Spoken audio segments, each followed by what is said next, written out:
Hello friend, कैसे हैं आप सब। मैं प्रीति सिंह एक बार फिर से आप सभी का स्वागत करती हूं अपने चैनल डीप स्टडी बाय प्रीति यादव में। फ्रेंड, हम आपके लिए डेली ही गवर्नमेंट एग्जाम से संबंधित क्लास लेकर आते रहते हैं। उसी तरीके से आज की जो हमारी क्लास है उसका टॉपिक है पंचवर्षीय योजनाएं। यानी इसमें हम पढ़ेंगे भारत की जो पंचवर्षीय हमारे भारत में योजनाएं चलाई गई थी उनके बारे में। ये योजनाएं जो चलाई गई थी वो 1951 से लेकर 2017 तक ये योजनाएं चली थी। तो इस क्लास में हम देखेंगे कि योजना आयोग क्या थी। ठीक है, क्या था योजना आयोग, उस योजना को बनाने के क्या उद्देश्य थे, योजना के प्रमुख कार्य क्या थे, यानी उसके तहत क्या क्या कार्य देश में किए गए, क्या क्या नारे थे जो इस बीच लाए गए योजनाओं के जरिए, और इनकी जो लक्षित दर थी, तय दर थी कि कितनी थी, कितना हमें प्रॉफिट इससे होना चाहिए, और इसकी वास्तविक दर क्या थी, यानी क्या उसने लक्ष्य था और क्या उसमें जो वास्तविक विकास दर थी वो इसमें रहने वाली थी, वो हम यहाँ पर देखेंगे। तो सारे हम जो जैसे बोलते हैं कि पंचवर्षीय योजना 5 ईयर प्लान्स, इसको हम पढ़ेंगे। इसमें हम लास्ट में इसमें पढ़ेंगे विगत वर्षों में पूछे गए सारे क्वेश्चंस, जो पिछले वर्षों में इससे संबंधित क्वेश्चंस पूछे गए उसका भी इसमें हमने कुछ प्रश्नों का संकलन लिया हुआ है। तो चलिए फ्रेंड, आपका इस क्लास में 100% कॉन्सेप्ट क्लियर होगा इस क्लास से। तो देन स्टार्ट करेंगे अपनी क्लास से। सबसे पहले जान लेंगे कि पंचवर्षीय योजनाएं क्या होती हैं। ठीक है, हमें पता होना चाहिए इसके बारे में। तो देखिए, भारत के प्रथम प्रधानमंत्री जवाहरलाल नेहरू सन के द्वारा, ठीक है, किसने स्टार्ट किया था, भारत के प्रथम प्रधानमंत्री जवाहरलाल नेहरू द्वारा 1951 में देश में आर्थिक विकास को गति देने के लिए पंचवर्षीय योजनाएं शुरू की गई थीं। पंडित जवाहरलाल नेहरू ने पंचवर्षीय योजना की अवधारणा पेश की। इसकी अवधारणा किसने पेश की थी, वह भी पंडित जवाहरलाल नेहरू जी ने ही पेश की थी। लेकिन प्रधानमंत्री नरेंद्र मोदी ने देश में विकास को नई दिशा देने के उद्देश्य से योजना आयोग को समाप्त कर इसके स्थान पर जनवरी 2015 से नीति आयोग की स्थापना की।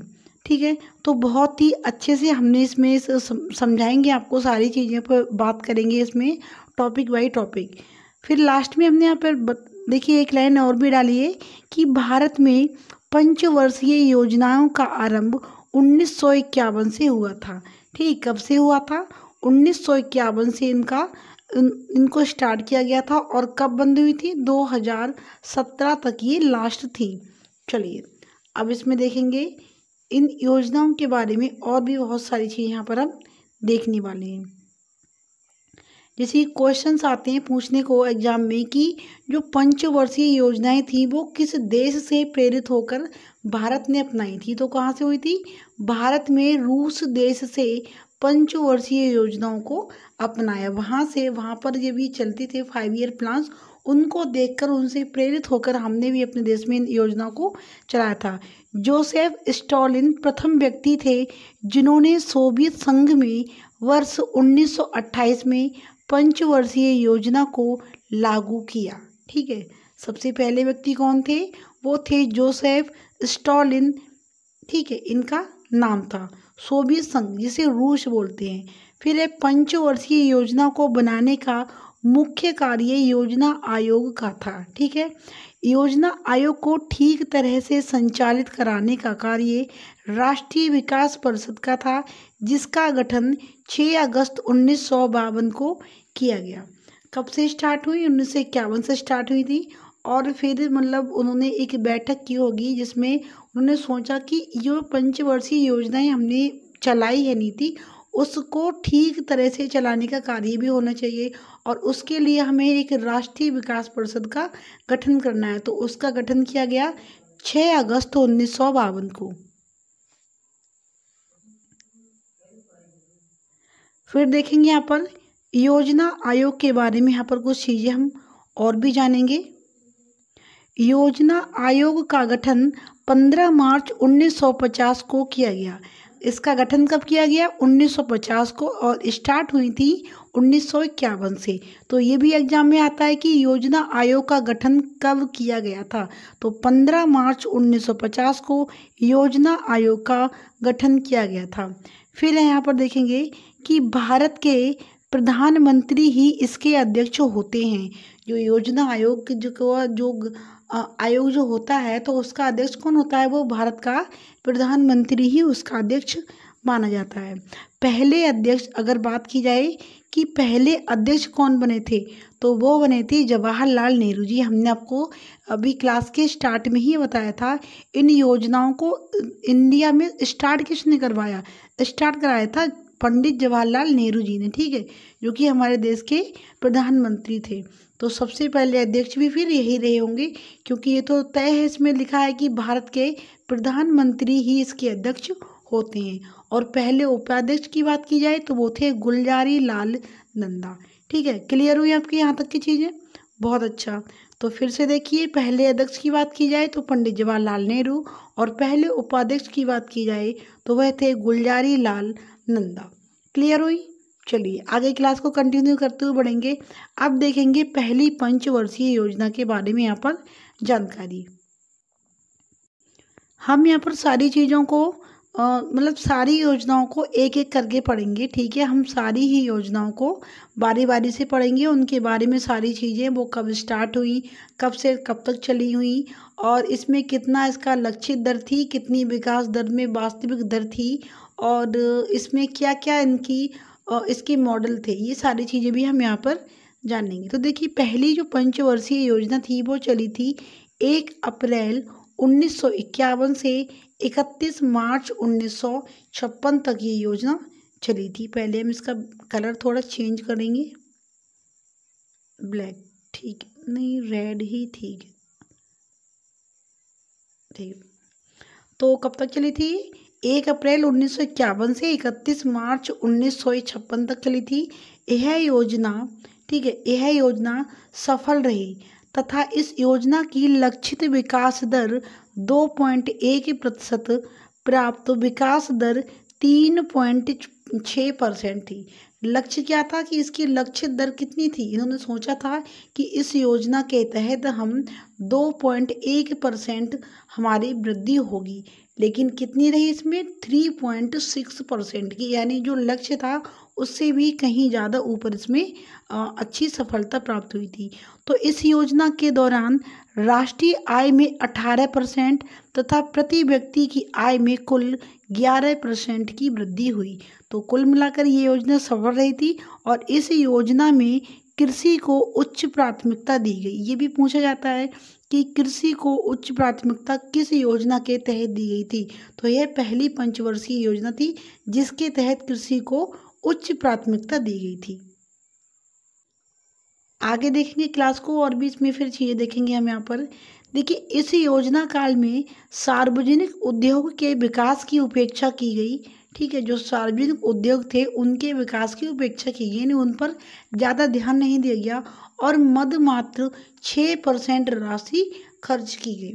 चलिए इसके कार्य देखेंगे कि इसके दौरान कौन कौन से कार्य किए गए थे। इस योजना काल के दौरान, ठीक है, इस योजना काल के दौरान कई बड़ी सिंचाई परियोजना जैसे भाखड़ नागल परियोजना, दामोदर नदी घाटी परियोजना, ब्यास नदी परियोजना शुरू की गई, ठीक है। ये जो बड़ी बड़ी परियोजनाएं थी वह इसी परियोजना के तहत स्टार्ट की गई थी। चलिए आगे देखेंगे फिर इसमें। अब बात कर लेते हैं दूसरी पंचवर्षीय योजना की। पहली वाली देख ली हमने, अब देखेंगे दूसरी पंचवर्षीय योजना। तो दूसरी जो पंचवर्षीय योजना थी वह 1 अप्रैल 1956 से 31 मार्च 1961 तक चली, ठीक है। कब तक चली? 1 अप्रैल 1956 से 31 मार्च 1961 तक चली। इसके बारे में थोड़ा डिटेल में देख लेते हैं एक बार। दूसरी पंचवर्षीय योजना का मुख्य उद्देश्य समाजवाद की स्थापना करना था। यह योजना पीसी महालनोबिस के 4 क्षेत्रीय मॉडल पर आधारित थी। इसका मॉडल क्या था? वह था पीसी महालनोबिस, ठीक है। इस योजना में देश के जीवन स्तर को ऊंचा उठाने के लिए 5 वर्षों में राष्ट्रीय आय में 25% की वृद्धि करने का लक्ष्य निर्धारित किया गया। कितनी? 25% की वृद्धि का लक्ष्य इसमें रखा गया था। देखते हैं फिर इसमें क्या होगा। इस योजना में कृषि के साथ साथ उद्योगों का भी विकास किया गया। ठीक है, इसमें कृषि पर तो जोर दिया ही गया, हालांकि फिर इसमें उद्योगों पर भी फिर ध्यान दिया गया।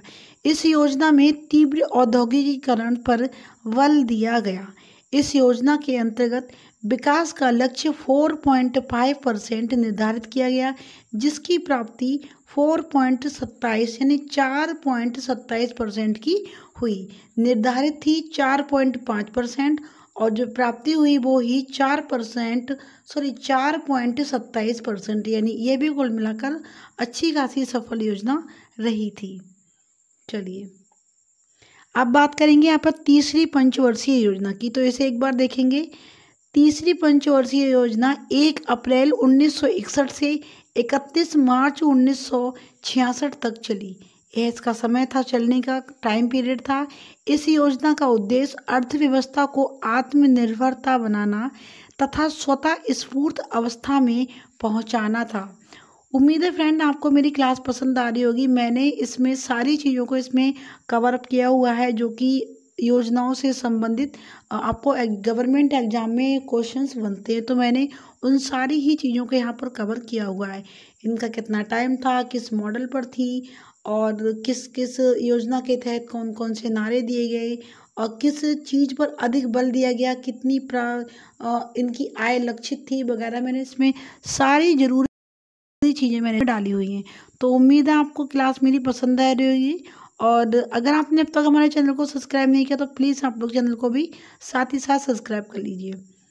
देखिए फिर है, यह योजना अपने लक्ष्य 5.6% की वृद्धि दर को प्राप्त करने में असफल रही तथा 2.4%, ठीक है, 2.4% की वृद्धि ही प्राप्त कर सकी। इस योजना में कृषि तथा उद्योग दोनों को प्राथमिकता दी गई। यहाँ पर भी कृषि और उद्योग दोनों को ही प्राथमिकता दी गई थी। और हालांकि ये जो योजना थी वह असफल रही थी, सफल नहीं हो सकी, क्योंकि जो हमने लक्ष्य रखा था यह उसको भी नहीं छू सकी। उससे आगे निकलना तो बात की बात है, उस टारगेट को भी अचीव नहीं कर सकी, तो यह योजना असफल रही थी। चलिए फिर देखिए इसमें है, तीसरी पंचवर्षीय योजना की विफलता के बाद सरकार को योजना अवकाश की घोषणा करनी पड़ी।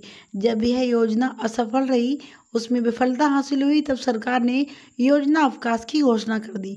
योजना असफल का कारण भारत चीन युद्ध 1962 और भारत का युद्ध 1965 तथा 1966-1967 का भीषण अकाल था। ठीक है, भारत और जो चीन का युद्ध हुआ था 1962 में तब, और भारत और पाकिस्तान का जो युद्ध हुआ था 1965 में, और जो 1966 और 67 में जो अकाल पड़ा था हमारे इंडिया में, वह इस योजना की असफलता का कारण रही थी। इस योजना के अंतर्गत 1964 में सोवियत संघ रूस के सहयोग से बोकारो झारखंड में Bokaro iron and steel company की स्थापना की गई थी। फिर हमारी रूस ने हेल्प की, जब हमारे देश में अकाल का एक मतलब कमी पड़ने लगी, अकाल सा होने लगा, उस समय रूस ने बहुत हेल्प की थी। और उसी की हेल्प से बोकारो, जो कि झारखंड में ही एक फैक्ट्री है, बोकारो आयरन एंड स्टील नाम की कंपनी की स्थापना की गई थी। उससे थोड़ी स्थिति में सुधार आई। 3 वार्षिक योजना के विफल होने के बाद 3 वार्षिक योजना चलाई गई। सॉरी, यहाँ पर 3 वर्ष नहीं, पंचवर्षीय, तीसरी पंचवर्षीय योजना विफल होने के बाद 3 वार्षिक योजना चलाई गई, जिसे योजना अवकाश का नाम दिया गया। यह योजना कब से कब तक चली? तो यह चली थी 1966 से लेकर 1969 तक ये योजना चली थी, और इसी को हमने योजना अवकाश का नाम दिया था। उम्मीद है आपको फ्रेंड अच्छे से समझ में भी आ रहा होगा और आपको क्लास भी पसंद आ रही होगी। अगर आपको हमारी क्लास अच्छी लग रही है, मेहनत अच्छी लगी हो, तो आप लोग साथ ही साथ आप लोग वीडियो को भी लाइक करते चलिए, चलिए बात कर लेते हैं चौथी पंचवर्षीय योजना की। यह जो चौथी पंचवर्षीय योजना थी वह 1 अप्रैल 1969 से 31 मार्च 1974 तक ये चली थी योजना। चलिए इसके बारे में थोड़ा देखेंगे डिटेल में। इसे प्रधानमंत्री इंदिरा गांधी के कार्यकाल के दौरान पेश किया गया, क्योंकि उस समय पर कौन थी वहाँ की प्रधानमंत्री भारत की, वह थी इंदिरा गांधी जी। तो उनके समय से पेश किया गया था तथा इसके माध्यम से पिछली विफलताओं में सुधार करने का प्रयास किया गया था। जो पहले हमसे विफलताएं जो हुई थी, जो भूल हुई थी या फिर जो हमने असफलताएं फेस की हमने, उनको सुधारने का इसमें प्रयास किया गया। यह योजना गॉडगिल मॉडल पर आधारित थी। ठीक है, इस योजना में स्थायित्व के साथ विकास एवं आर्थिक आत्मनिर्भरता पर बल दिया गया। इस योजना का लक्ष्य समाजवादी समाज की स्थापना करना था। इस योजना के अंतर्गत भारत में परिवार नियोजन कार्यक्रम लागू किया गया। उसी समय पर परिवार नियोजन जो कार्यक्रम था वो भी उसी समय भारत में लागू किया गया था। चलिए आगे देखेंगे फिर इसमें। इसी योजना की लक्षित वृद्धि दर 5.7% थी, जबकि वास्तविक विकास दर 3.4% थी। फिर इसमें देखिए, जिसका कारण भारत पाक युद्ध 1971 था। सरकार ने 14 भारतीय बैंकों का राष्ट्रीयकरण किया, यानी इसी योजना के दौरान सरकार ने 14 भारतीय बैंकों का राष्ट्रीयकरण भी किया था। और हरित क्रांति ने कृषि को बढ़ावा दिया। योजना आयोग के अंतर्गत भारत में पहली बार 1974 में भूमिगत नाभिकीय परीक्षण इस्माइल बुद्धा किया गया था। क्लियर हुआ इतना? चलिए फ्रेंड आगे देखेंगे क्लास को अपना कंटिन्यू रखते हुए। फिर आती है हमारी 5वीं पंचवर्षीय योजना। ठीक है, 5वीं पंचवर्षीय योजना 1 अप्रैल 1974 से 31 मार्च 1978 तक चली। वर्ष 1975 में विद्युत आपूर्ति अधिनियम में संशोधन किया गया, जिससे केंद्र सरकार बिजली उत्पादन और पारेषण के क्षेत्र में प्रवेश कर सकी। ठीक है, क्या कर सकी? 1975 में विद्युत आपूर्ति अधिनियम जो था उसमें संशोधन किया गया, जिसके बाद में बिजली उत्पादन, बिजली को बनाने और पारेषण के क्षेत्र में प्रवेश कर सकी। लक्षित विकास दर, यानी इस योजना में जो लक्ष्य रखा गया कि जो हमारी वृद्धि होनी चाहिए, उसका जो दर थी वो थी 4.4% और वास्तविक विकास दर 4.8% थी। कहा जा सकता है यह योजना भी एक सफल पंचवर्षीय योजना रही थी। विकास की जो दर थी लक्षित वो कितनी थी? वो थी 4.4। हालांकि उस टारगेट को भी अचीव करके उससे आगे निकल के ये 4.8% की इसने वृद्धि हासिल इसमें करी थी।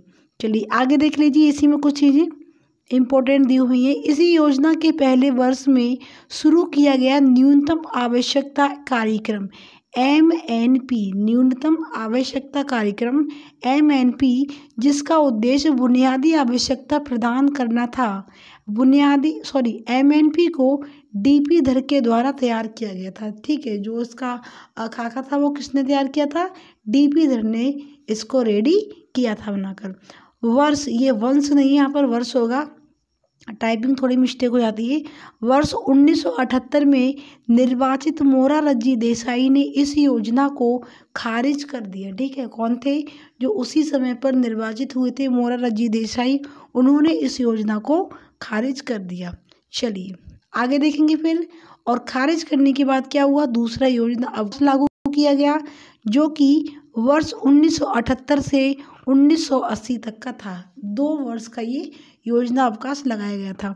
मोरारजी देसाई के नेतृत्व में, इस तरीके से मोरारजी देसाई के नेतृत्व वाली सरकार ने 5 वर्षीय योजनाओं को खारिज करके वार्षिक योजना चलाई। ठीक है, जब प्रधानमंत्री बने मोरारजी देसाई तो उनके जो नेतृत्व वाली सरकार थी उन्होंने पंचवर्षीय योजनाओं को खारिज कर दिया और उसके स्थान पर उन्होंने वार्षिक योजनाएं चलाई।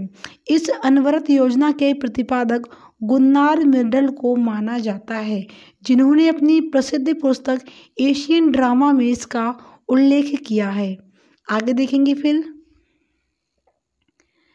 फिर है इसमें बताया, फिर आती छठी पंचवर्षीय योजना। 5 पंचवर्षीय योजनाओं को पढ़ सके। साथ ही साथ अब तक हम 2 बार जो योजना अवकाश लागू किए गए उनको भी पढ़ा। अब आती है हमारी छठी पंचवर्षीय योजना। ठीक है, देखिए इसका कार्यकाल देखेंगे। छठी पंचवर्षीय योजना जो थी वो आगत निर्गत मॉडल पर आधारित थी। इसका जो मॉडल था वह क्या था? वह था आगत निर्गत मॉडल, जिसका उद्देश्य गरीबी उन्मूलन तथा रोजगार में वृद्धि करना था। छठी पंचवर्षीय योजना में विकास का लक्ष्य 5.2% निर्धारित किया गया व प्राप्ति 5.8% की हुई। कहा जा सकता है कि यह योजना भी एक सफल योजना रही। टारगेट कितना था? टारगेट था इसमें 5.2% का, और जो अचीव किया वो था 5.8%, यानी यह भी एक सफल योजना रही थी। चलिए, फिर आती है हमारी 7वीं पंचवर्षीय योजना। इसके बारे में जरा देखेंगे हम। 7वीं पंचवर्षीय योजना 1 अप्रैल 1985 से 31 मार्च 1980 तक चली थी। यह इसका कार्यकाल था। यहाँ पर इस पंचवर्षीय योजना में प्रौद्योगिकी के उपयोग के माध्यम से औद्योगिक उत्पादकता के स्तर में सुधार पर जोर दिया गया। इसमें गरीबी विरोधी कार्यक्रमों, आधुनिक प्रौद्योगिकी के उपयोग और भारत को एक स्वतंत्र अर्थव्यवस्था बनाने की आवश्यकता पर बल दिया गया। ठीक है, इसके हिसाब से इस योजना के दौरान क्या क्या कार्यक्रम किए गए? गरीबी विरोधी कार्यक्रम चलाए गए। ठीक है, यानी गरीबी को हटाओ उसके विरोध में कार्यक्रम चलाए गए। आधुनिक प्रौद्योगिकी के उपयोग, ठीक है, यानी विज्ञान के हिसाब से, और भारत को एक स्वतंत्र अर्थव्यवस्था बनाने की आवश्यकता पर बल दिया गया इस योजना के तहत। चलिए, इस योजना की जो लक्षित दर थी वह क्या थी? 5.0%, यानी 5% की दर जो थी इन्होंने निर्धारित करी थी, लक्षित की थी। और जो वास्तविक विकास दर थी वो 6.1 रही, 6.01% रही थी। और योजना में प्रति व्यक्ति आय में 3.6% की वृद्धि हुई, यानी यह भी एक सफल योजना रही। इस योजना में योजना परिव्यय की दृष्टि से पहली बार निजी क्षेत्र को सार्वजनिक क्षेत्र की तुलना में वरीयता दी गई। इस योजना में जो प्राइवेट सेक्टर थे उनको भी सार्वजनिक क्षेत्र की तुलना में यहाँ भी इनको वरीयता दी गई थी। चलिए आगे देखेंगे। अब आता है हमारा तीसरा योजना अवकाश, जो कि लागू हुआ था 1990 से 1992 तक। ठीक है, चलिए, तीसरा योजना अवकाश 1990 से लेकर 1992 तक रहा। इस समय हमारा देश आर्थिक संकट से जूझ रहा था, इस वजह से वार्षिक योजना चलाई गई। देश की जीडीपी 6% से घटकर 3.4% रह गई। जीडीपी बहुत ज़्यादा डाउन हो गई थी यहाँ पर, इसी वजह से इस योजना को चलाया था। तीसरे योजना अवकाश लागू किया गया था देश के अंदर। फिर आती है हमारी 8वीं पंचवर्षीय योजना। 8वीं पंचवर्षीय योजना 1 अप्रैल 1992 से 31 मार्च 1997 तक चली। चलिए इसके बारे में थोड़ा देखेंगे। 8वीं पंचवर्षीय योजना नहीं विकेंद्रीय ने, ठीक है, 8वीं पंचवर्षीय योजना के या फिर नहीं विकेंद्रीकरण के माध्यम से पंचायतों और नगर पालिकाओं को भी शामिल करने पर जोर दिया। इस योजना में बोला कि जो विकेंद्रीकरण के माध्यम से जो पंचायत है, नगर पालिका हैं, इनको भी अब इस विकास के उसमें शामिल करना चाहिए। इससे हमारे देश में अच्छा खासा विकास हो सकता है। लक्षित विकास दर जो थी वह थी 5.6% और वास्तविक विकास दर अविश्वसनीय रूप से 6.8% रही, यानी बहुत ही ज़्यादा इसमें हमें लाभ हुआ था। 8वीं पंचवर्षीय योजना के अंतर्गत ही LPG यानी लिबराइजेशन, प्राइवेटेशन एंड ग्लोबलाइजेशन रिफॉर्म्स आया था। इसी के तहत जो LPG है उसका रिफॉर्म आया था। चलिए 8वीं पंचवर्षीय योजना, ये बहुत ही इम्पोर्टेंट चीज़ें हैं जो आपको समझ के रखनी होंगी। फिर आती है 9वीं पंचवर्षीय योजना। 9वीं पंचवर्षीय योजना 1 अप्रैल 1997 से 31 मार्च 2002 तक चली। इसके बारे में देखेंगे। इस योजना का जो उद्देश्य था वो था न्यायपूर्ण वितरण एवं समानता का विकास करना था। लक्षित वृद्धि दर इसकी 6.5% थी, लेकिन वास्तविक विकास दर 5.5% रही। यह योजना अंतर्राष्ट्रीय मंदी के कारण असफल रही। अंतर्राष्ट्रीय लेवल पर जो मंदी थी वह इसका मेन रीजन थी इस योजना के असफल होने का, यानी जो हमारा टारगेट था 6.5% जो लक्ष्य हमने रखा था उसको यह बिल्कुल भी अचीव नहीं कर पाई। चलिए अब आती है हमारी 10वीं पंचवर्षीय योजना। 10वीं पंचवर्षीय योजना 1 अप्रैल 2002 से 31 मार्च 2007 तक चली। 10वीं पंचवर्षीय योजना में 8.1% के विकास का लक्ष्य रखा, जबकि वास्तविक दर 6.6 रही, यानी यह भी एक असफली थी एक तरीके से। इसका मकसद 50% गरीबी को कम करना और 80 मिलियन लोगों को रोजगार सृजन कराना था, यानी रोजगार के उन्हें अवसर देना था। इसके अलावा इसका मुख्य उद्देश्य क्षेत्रीय असमानता को भी दूर करना था। लेकिन यह कैसी रही, यह एक सफल योजना फिर नहीं रही थी। फिर आती है 11वीं पंचवर्षीय योजना। 11वीं पंचवर्षीय योजना 1 अप्रैल 2007 से 31 मार्च 2012 तक चली। 11वीं पंचवर्षीय योजना की रूपरेखा सी रंगराजन ने तैयार की थी। इसमें सभी को 2009 तक स्वच्छ जल उपलब्ध कराने पर भी जोर दिया गया। जैसे कि दिल्ली में देखिए आप लोग कितना पानी की यहाँ पर किल्लत है और बहुत ही गंदा पानी यहाँ मिलता है। तो जैसे कि नालियों का जो होता है पानी गटर का, उन्हीं पानी को फिल्टर करके फिर से दोबारा से यूज में ये लोग लाते हैं। तो पानी की जो बहुत ज़्यादा किल्लत थी उसको दूर करके 2009 तक सभी के लिए स्वच्छ जल उपलब्ध कराने पर भी जोर दिया गया। इसी योजना के तहत लक्षित विकास दर 9% और वास्तविक विकास दर 8% रही।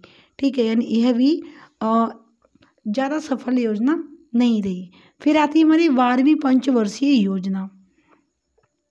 इसके बारे में देखिए, 12वीं पंचवर्षीय योजना 1 अप्रैल 2012 से 31 मार्च 2017 तक चली। उद्देश्य स्कूल के प्रवेश के संदर्भ में लैंगिक और सामाजिक अंतराल को दूर करना और उच्च शिक्षा तक पहुंच में सुधार करना था। ठीक है, क्या था, जो जैसे कि लैंगिक क्या था, यानी कि जैसे कि हो गया है लड़कों को स्कूल भेजते थे, महिलाओं को, ठीक है, होता है ना जो लिंग का जो थोड़ा होता है भेदभाव करते हैं कि नहीं ये लड़का है तो इसे पढ़ाना चाहिए, लड़की हैं तो उनको उतना आगे नहीं बढ़ाना है, या फिर इनको सिर्फ घर में खाना ही बनाना, तो उस हिसाब से था उसको, और जो सामाजिक अंतराल था उसको दूर करना और उच्च शिक्षा में सभी की पहुंच होनी चाहिए, सभी तक पहुंचना चाहिए या उसमें कुछ सुधार होना चाहिए, यह इसका लक्ष्य था। लक्षित विकास दर थी इसकी 9% और वास्तविक विकास दर इसकी 8% रही थी। चलिए आगे देख लेंगे।